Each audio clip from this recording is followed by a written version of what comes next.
हाय hello नमस्कार, welcome to my mini blog. Mini ब्लॉगला मी सुरुवात करत आहे. म्हटलं रोज एक मिनी ब्लॉग तुमच्यासोबत शेअर करेन. तर इथे मी आज सकाळी मुलांचे डबे वगैरे पॅक केले, ज्यामध्ये मी आयुषला 2 चपातीचा काला दिला, गुळ काला, आणि एका चपातीचं 1 चपाती भाजी चपाती असं दिलं, आणि मुलीला पण 2-2.5 चपाती दिली आणि भाजी दिली. तिला गुळ काला खायचा नव्हता, कारण मुलं सकाळी 8ला जातात, 8ला 9ला जातात, तर 5:30-6 वाजता येतात, त्यामुळं त्यांना जास्तीचा म्हणून डब्बा मी दिला. आणि त्यानंतर घरातले कामं वगैरे उरकून हे 5 ब्लाऊज पीस होते जे माझ्या जाऊबाईचे होते, मग त्याचे मापं टाकून वगैरे कट करून घेतले.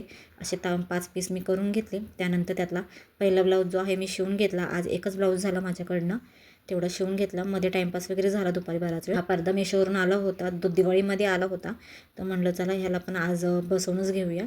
तर ह्याची उंची वगैरे माप मी बघितलं, कारण की 2 पडदे मागवले होते, एक बेडरूमसाठी आणि एक हॉलसाठी. तर एकच पडदा जो हॉलमध्येच बसणार आहे, दोन्ही पण एकाच खिडकीला.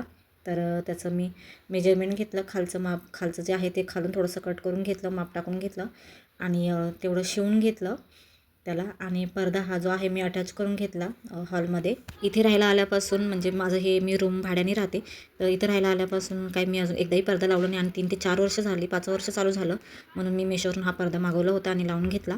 तर त्यानंतर संध्याकाळचे 5 वाजले होते आणि मुलांना आणायला जायचं होतं. त्याआधी म्हटलं जरा घर वगैरे झाडून घ्यावं, थोडंसं नीटनेटकं करावं. त्यानंतर वाळलेले कपडे जे आहेत ते मी काही काढून घेतले, आणि काही अलटीपलटी करून परत तिथेच मी वाळत घालायची होती ती घातली, आणि कपाटामध्ये घडी वगैरे घालून झाले. वाळलेले कपडे आहेत त्याचे घड्या वगैरे घातले आणि कपाटामध्ये ठेवून दिले, ज्याच्या त्याच्या आपापल्या कप्प्यामध्ये. आणि त्यानंतर मग मुलांना शाळेत आणायला गेले. आणि सकाळीच मी फ्लिपकार्टवरून पार्सल मागवलं होतं, जे 2 दिवसापूर्वी मागवलं होतं, ते 2 दिवसामध्येच आलं फ्लिपकार्टवरून. अगदी 750 रुपयाचा कुकर आहे हा, मला 400 रुपये ऑफ म्हणून भेटले, आणि 3 लिटरचाच कुकर आहे, आणि छान आहे, क्वालिटी वगैरे पण मस्त. कारण की माझा जुना कुकर जो आहे त्याच्या शेट्टी वगैरे होत नाही, किंवा ते खूपच त्याचं झाकण वगैरे खराब झालं होतं. इथेच मी माझा व्हिडिओ संपवते. कसा वाटला कमेंट करून नक्की कळवा. चला बाय.